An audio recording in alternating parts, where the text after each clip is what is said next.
Hello everyone, good morning to all of you. Welcome to current affairs logics. तो friends, आज हम इस video में कवर करेंगे 12 और 13 मई के इम्पॉर्टेंट करंट अफेयर्स के क्वेश्चंस। तो जो भी देखिए हमारे 12th और 13th मई के इम्पॉर्टेंट करंट अफेयर्स के क्वेश्चंस हैं, उन सभी क्वेश्चंस को आज की इस वीडियो में हम डिस्कस करेंगे। तो फ्रेंड्स, वीडियो को शुरू से अंत तक पूरा देखिएगा।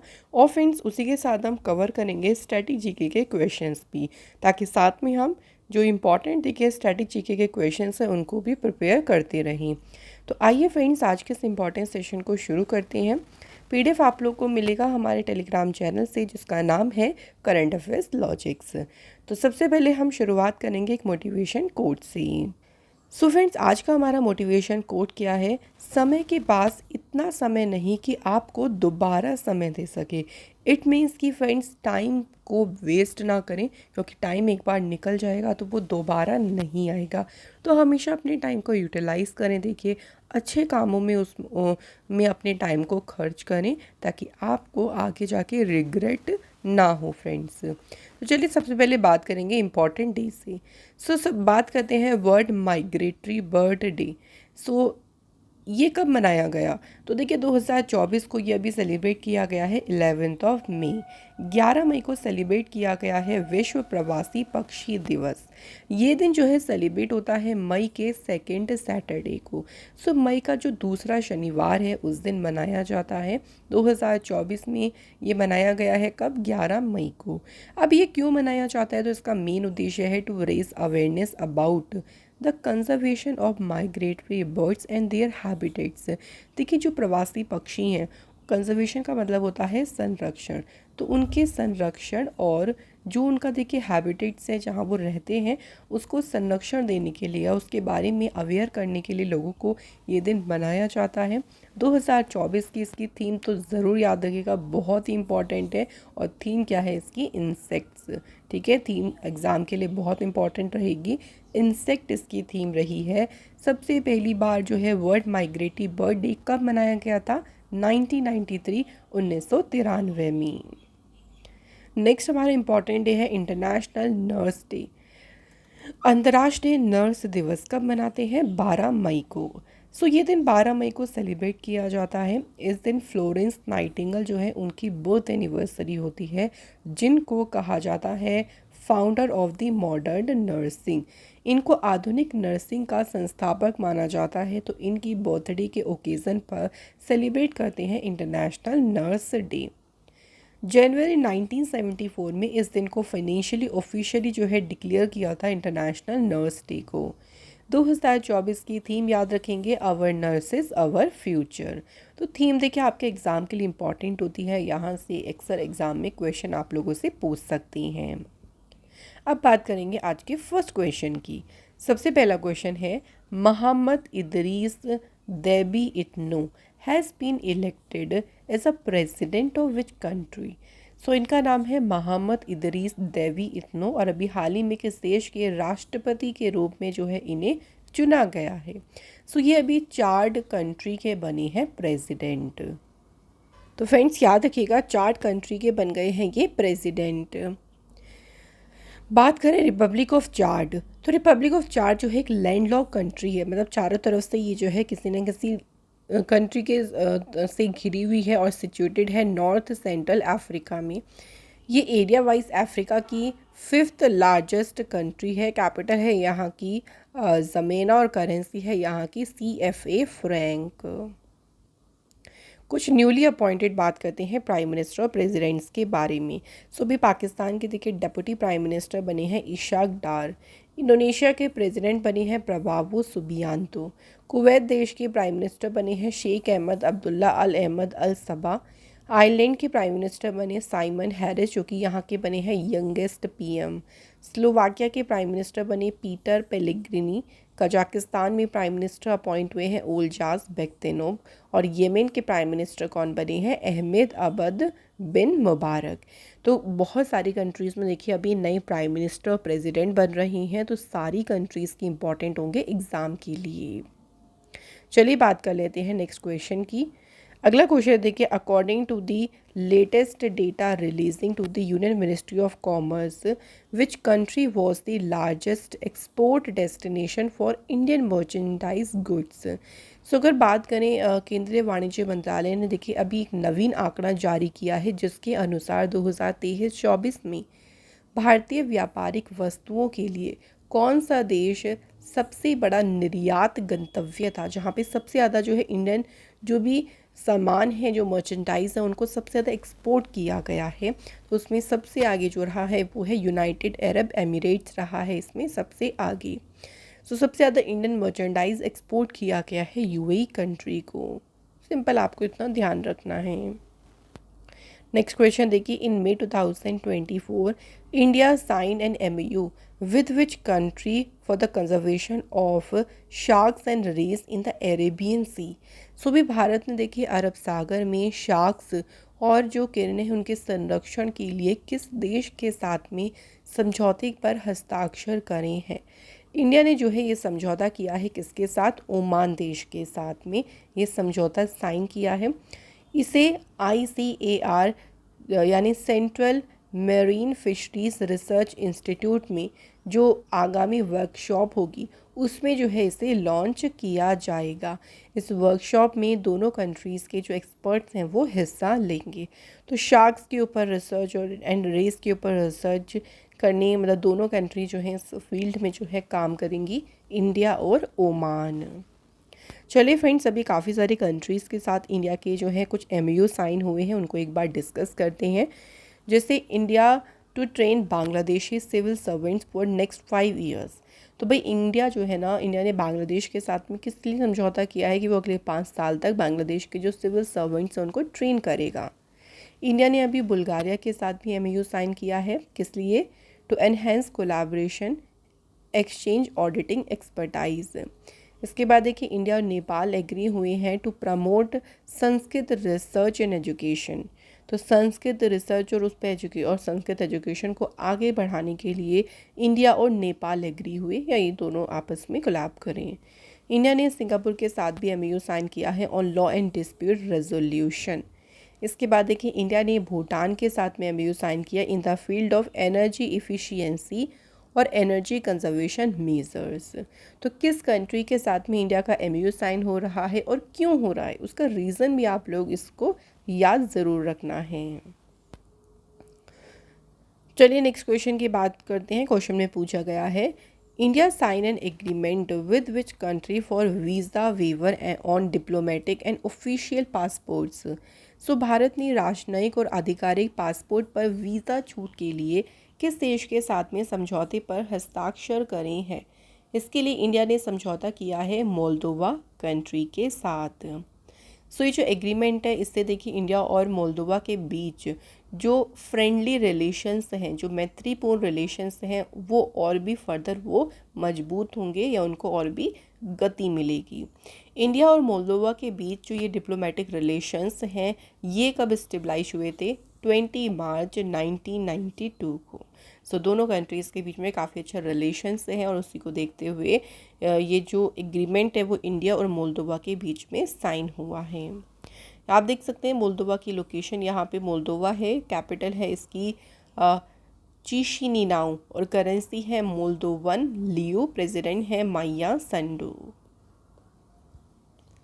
इसके बाद नेक्स्ट क्वेश्चन इंपॉर्टेंट, इसको मार्क करेंगे, which edition of the joint military exercise Shakti, जिसका नाम है between the Indian and the French forces. So पहला क्वेश्चन तो यही बन गया कि जो शक्ति एक्सरसाइज है देखिए ये किस किस के बीच में हुई है, इंडिया और फ्रांस देश के बीच, और ये भी शुरू हो गई है 13 और कब तक चलेगी, 26 मई तक चलेगी। क्वेश्चन में पूछा गया है कि इसका कौन सा एडिशन जो है अभी आयोजित किया जा रहा है, तो इस बार इसका हो रहा है 7th एडिशन। ठीक है, तो एडिशन हो गया 7th, किस किस के बीच में हुई, इंडिया और फ्रांस के बीच में। अब एक और क्वेश्चन क्या बन सकता है कि ये एक्सरसाइज कहाँ पे चल रही है, तो मेघालय में जो training note of the Indian army है उमरोई मेघालय में, वहाँ पे इसका आयोजन किया जा रहा है। तो ये काफ़ी इंपॉर्टेंट एक्सरसाइज है। अच्छा, इंडिया और फ्रांस के साथ अगर बात करें, इंडिया जो है फ्रांस कंट्री के साथ में और कौन कौन सी एक्सरसाइज करता है, देखिए तो इंडिया की फ्रांस के साथ में ना वरुण एक्सरसाइज भी होती है, तो ये भी इम्पॉर्टेंट है। इसके अलावा गरुड़ एक्सरसाइज, ये भी इंडिया जो है फ्रांस के साथ में जो है कंडक्ट करता है। तो ये तीनों एक्सरसाइज काफ़ी इंपॉर्टेंट है। देखिए जो वरुण एक्सरसाइज है ये नेवल एक्सरसाइज है, ठीक है, और गरुड़ की बात करते हैं तो ये एयर एक्सरसाइज है, और जो शक्ति हमने बात करी थी ये आर्मी एक्सरसाइज है, ठीक है। ये तीनों ही काफ़ी इंपॉर्टेंट एक्सरसाइज है जो कि होती है इंडिया और फ्रांस के बीच। चलिए अभी रिसेंट और भी एक्सरसाइजेज हुई हैं उनको एक बार रिवाइज कर लेते हैं। बात करते हैं एक्सरसाइज पूर्वी लहर की, जो कि इंडियन नेवी ने कंडक्ट करी थी, और ये एक्सरसाइज हुई थी इंडिया के ईस्ट कोस्ट यानी पूर्वी तट पर। जॉइंट मिलिट्री एक्सरसाइज जिसका नाम है दस्तलिक, दस्तलिक अभ्यास का 5वां एडिशन हुआ इंडिया उज्बेकिस्तान के बीच, और ये एक्सरसाइज कहाँ पे हुई है, टर्मेस उज्बेकिस्तान में। इसके बाद देखिए कोस्टल सिक्योरिटी एक्सरसाइज है सागर कवच, जो कि कहाँ पे हुई, लक्षद्वीप आइलैंड में। Next second edition of the India Mozambique Tanzania trilateral exercise, 3 countries के बीच में हुई है इंडिया मोजाम्बिक तंजानिया, और ये हुई है कहाँ पे, नकाला मोजाम्बिक में। उसके बाद बात करते हैं एक्सरसाइज टाइगर ट्रियम्फ की, ये एक्सरसाइज किस किस के बीच हुई, इंडिया और यूएसए के बीच, कहाँ पे, ईस्टर्न सी बोर्ड। तो ये जितनी भी एक्सरसाइजेज हैं वो भी हाल फिलहाल की ही हैं और इम्पॉर्टेंट हैं। चलिए अब इसी के चलते बात करते हैं नेक्स्ट क्वेश्चन की। क्वेश्चन में पूछा है parliament of which country has passed bill that permit prisoners to join military, किस देश के संसद ने कैदियों को सेना में शामिल होने की अनुमति देने वाला एक विधेयक पारित किया है। तो ये जो विधेयक है ये भी पारित किया गया है कहाँ पे, यूक्रेन देश में। सो यूक्रेन की फोर्सेस जो हैं काफ़ी शॉर्टेज फेस कर रही हैं, मैन पावर यानी उनकी मिलिट्री में काफ़ी शॉर्टेज हो रही है, उसका सामना कर रही हैं, इसीलिए उन्होंने जो है इस बिल को पास किया है, जिसके तहत जो प्रिजनर्स हैं देखिए वो मिलिट्री में जो है वो भाग ले सकते हैं। सो कंपलसरी नहीं है, सब लोग अपने अकॉर्डिंग या स्वैच्छिक होगा कि अपनी इच्छा से जो है मिलिट्री में भाग ले सकते हैं। नेक्स्ट क्वेश्चन देखिए, India has contributed how much dollar to the United Nation counter terrorism trust fund, underscoring its unwavering commitment to support multilateral efforts in the global fight against the scourge of terrorism। सो अभी भारत ने देखिए आतंकवाद के संकट के खिलाफ जो वैश्विक लड़ाई है उसमें बहुपक्षीय प्रयासों का समर्थन करने के लिए जो यूनाइटेड नेशन का काउंटर टेररिज्म ट्रस्ट फंड है उसमें कितने डॉलर का योगदान दिया है। सो अगर बात करते हैं कि इंडिया ने इसमें कितना कंट्रीब्यूट किया है, तो सही आंसर है हमारा 5 लाख डॉलर, 5 लाख डॉलर का कंट्रीब्यूट किया है इंडिया ने यूएन के काउंटर टेररिज्म ट्रस्ट फंड में। यूएन जो है यानी यूनाइटेड नेशंस, इसकी स्थापना हुई थी 24 अक्टूबर 1945 को, हेडक्वार्टर न्यूयॉर्क में है, इसके मेंबर्स हैं वो 93। यूएन के पहले सेक्रेटरी जनरल रहे थे नॉर्वे के ट्राइगेव हेल्डन ली, 9th सेक्रेटरी जनरल हैं पोर्तुगल के Antonio Guterres, and deputy secretary general हैं नाइजीरिया के Amina J Mohammed. Next question देखिए, in May 2024 which of the following has launched its digital wallet in India. So अभी हाल ही में देखिए किसने भारत में अपना डिजिटल वॉलेट लॉन्च किया है। सो गूगल ने जो है अभी इंडिया में अपना डिजिटल वॉलेट लॉन्च किया है। अब इस एप्लीकेशन के थ्रू यूज़र्स जो हैं are allowed to safely store their personal information. तो यूज़र जो है अपनी जो पर्सनल इन्फॉर्मेशन है, व्यक्तिगत जानकारी है, जैसे कि लॉयल्टी कार्ड्स, ट्रांजिट पासेस या आईडीज़ या जो भी उनकी पर्सनल जानकारी है उसको सुरक्षित रूप से जो है एक तरीके से स्टोर कर सकते हैं, उसको संग्रहित कर सकते हैं, और इसी को अलाउ करता है ये डिजिटल वॉलेट, जिसे लॉन्च किया है किसने, गूगल ने। नेक्स्ट क्वेश्चन देखिए हमसे पूछा है RBI has appointed R Lakshmikant Rao as a executive director. So RBI ने देखिए जो आर लक्ष्मीकांत राव हैं उनको कार्यकारी निदेशक नियुक्त किया है। अब एग्जीक्यूटिव डायरेक्टर के रूप में जो आर लक्ष्मीकांत राव है ये कौन सा विभाग संभालेंगे। अब यहाँ पे इनके जो है डिपार्टमेंट का नाम पूछ लिया कि भाई ये कौन से डिपार्टमेंट में बनेंगे एग्जीक्यूटिव डायरेक्टर। तो डिपार्टमेंट है deposit insurance and credit guarantee corporation of India. तो इस डिपार्टमेंट में ये एग्जीक्यूटिव डायरेक्टर के रूप में काम करेंगे और ये अपॉइंट किसने किया है इनको, आरबीआई ने। सो चलिए आरबीआई की बात ही कर लेते हैं। आरबीआई की स्थापना हुई थी 1 अप्रैल 1935 को। आरबीआई का नेशनलाइजेशन हुआ था 1 जनवरी 1949। हेडक्वार्टर है इसका मुंबई महाराष्ट्र में। आरबीआई को हिल्टन यंग कमीशन के रिकमेंडेशन पर सेटअप किया गया था। आरबीआई के पहले गवर्नर थे ऑस्ट्रेलिया के सर ऑसबॉर्न स्मिथ। पहले इंडियन गवर्नर थे सीडी देशमुख और करंट में आरबीआई के गवर्नर कौन है, शक्तिकांत दास। तो फ्रेंड्स इसी के साथ हम कुछ और अपॉइंटमेंट्स के बारे में भी बात करेंगे। जैसे भी एचडीएफसी लाइफ की चेयरमैन बने हैं के मिस्त्री।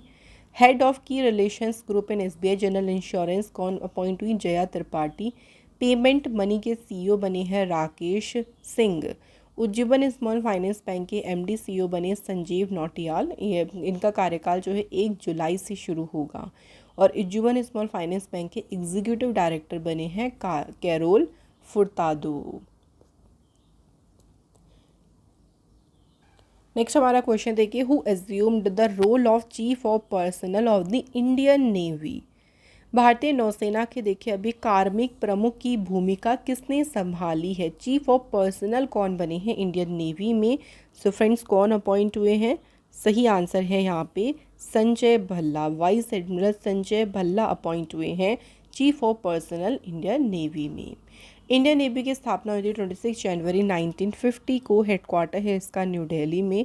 नेवी डे सेलिब्रेट करते हैं हम 4 दिसंबर को। नेवल स्टाफ के देखिए चीफ हैं एडमिरल दिनेश के त्रिपाठी और नेवल स्टाफ के वाइस चीफ हैं वाइस एडमिरल कृष्णा स्वामीनाथन। तो फ्रेंड्स ये हमारे थे आज के करंट अफेयर्स के इंपॉर्टेंट क्वेश्चंस। नाउ बात करते हैं स्टडी जीके के क्वेश्चंस की। सो फर्स्ट क्वेश्चन देखिए, who was the first women director general of the सशस्त्र सीमा बल। तो जो सशस्त्र सीमा बल है देखिए उनकी पहली महिला महानिदेशक कौन थी। सो फर्स्ट महिला महानिदेशक थी इसकी अर्चना रामासुंदरम। फ्रेंड्स अगर बात करें हम थोड़ा सा सशस्त्र सीमा बल के बारे में, तो इसकी स्थापना कब हुई थी 20 दिसंबर 1963 को। एंड एक और इम्पॉर्टेंट क्वेश्चन कि इसका हेडक्वार्टर कहाँ पे लोकेटेड है, न्यू दिल्ली में जो है फ्रेंड्स इसका हेडक्वार्टर है। नेक्स्ट क्वेश्चन देखिए, which Mughal emperor banned the practice of sati. किस मुगल सम्राट ने सती प्रथा पर प्रतिबंध लगाया था। सही आंसर है यहाँ पे अकबर। नेक्स्ट क्वेश्चन है, who is the author of the book जिसका टाइटल है द इंडियन स्ट्रगल। तो द इंडियन स्ट्रगल पुस्तक के लेखक कौन हैं, ये बुक किसने लिखी है, सुभाष चंद्र बोस ने। The term blue revolution is related to which of the following. तो नीली क्रांति का संबंध किससे है, तो नीली क्रांति का संबंध है फ्रेंड्स याद रखेंगे फिश प्रोडक्शन से। Which Indian state is known as the land of 5 rivers. भारत के किस राज्य को 5 नदियों की भूमि के नाम से जाना जाता है, तो 5 नदियों की भूमि कहते हैं पंजाब को। तो फ्रेंड्स कंप्लीट हो गए हैं स्टैटिक जीके के क्वेश्चंस भी। चलिए हम बात करेंगे अब रिवीजन की। तो सैटरडे जो हमने क्वेश्चंस कवर अप करे थे उनको एक बार फिर से रिवाइज कर लेते हैं, जिसमें पहला क्वेश्चन है जॉन स्वाइनी अभी किस कंट्री के इन्होंने 7th फर्स्ट मिनिस्टर के रूप में शपथ ली है। तो जॉन स्वाइनी अपॉइंट हुए हैं स्कॉटलैंड के 7वें प्रथम मंत्री। According to the Global Electricity Review report, what was the rank of India in the world in solar power production? तो सौर ऊर्जा उत्पादन की बात करें तो भारत का विश्व में कौन सा स्थान है, आंसर इज 3rd। और सबसे आगे कौन सी कंट्री है इसमें, तो चाइना जो है सबसे आगे है, वो 2nd नंबर पे है यूएस। 9 प्रोजेक्ट जिसको भी सेंशन किया है इलेक्ट्रॉनिक्स एंड कम्युनिकेशन सिस्टम्स ने, जो कि डीआरडीओ का है, और उन्होंने अभी ये 9 जो प्रोजेक्ट्स हैं ये किस आईआईटी को हैंडओवर करी हैं। तो ये 9 प्रोजेक्ट जो हैं वो सौंपे गए हैं आईआईटी भुवनेश्वर को। नेक्स्ट है वरुगेसी कोशी जिनका भी हाल ही में निधन हुआ, he was related to which sport. तो इनका संबंध किससे था, तो फ्रेंड्स इनका संबंध था शतरंज से। Who has been appointed as a president of Larsen and टर्बो। लार्सन एंड टर्बो कंपनी के अध्यक्ष कौन अपॉइंट हुए हैं? R Shankar Raman. Next, who has been bestowed with the prestigious global pride of Sindhi award 2024 for outstanding social work. Global pride of Sindhi award से सम्मानित किसे किया गया है? पवन सिंधी को। तो फ्रेंड्स, यहाँ हमारे क्वेश्चंस का सिलसिला पूरी तरह से कंप्लीट हो चुका है। अब हम बात करेंगे टेस्ट क्वेश्चंस की। सो देखिए, हम डेली करंट अफेयर्स के क्वेश्चंस पे आप लोगों से 2 क्वेश्चन पूछते हैं। आप इनके आंसर हमें कमेंट करके ज़रूर बताएं। आज का हमारा पहला क्वेश्चन है, who wrote the famous play Romeo and Juliet. बहुत ही फेमस देखिए नाटक है रोमियो एंड जूलियट, किसने लिखा था? सेकेंड हमारा क्वेश्चन है, which planet is known as the evening star और मॉर्निंग स्टार। यानी शाम का तारा और भौर का तारा जो है किस ग्रह को कहा जाता है? तो ये हैं फ्रेंड्स हमारे 2 इंपॉर्टेंट क्वेश्चंस। अब जल्दी से फ्रेंड्स इनके आंसर लिख दीजिए कमेंट बॉक्स में। और इसी के साथ फ्रेंड्स हमारा डेली करंट अफेयर्स का सेशन यहाँ कंप्लीट होता है। मैं आशा करती हूँ फ्रेंड्स आपको अच्छे से क्लियर हुआ होगा पूरा सेशन। ऐसे ही फ्रेंड्स आप लोग हमसे जुड़े रहें। देखिए, ज़्यादा से ज़्यादा हमारी वीडियोस को सपोर्ट करें। देखिए, अगर आप इस तरह से हमें सपोर्ट करेंगे तो हमारा भी मोटिवेशन और भी ज़्यादा बढ़ेगा अच्छे से अच्छे कंटेंट आपको प्रोवाइड करने का। तो चलिए फ्रेंड्स, हम इस तरह से फिर आप लोगों से मिलेंगे अनदर इम्पॉर्टेंट क्लास में। तब तक जुड़े रहें हमारे चैनल से, मेहनत करते रहें। Thank you so much for watching this video.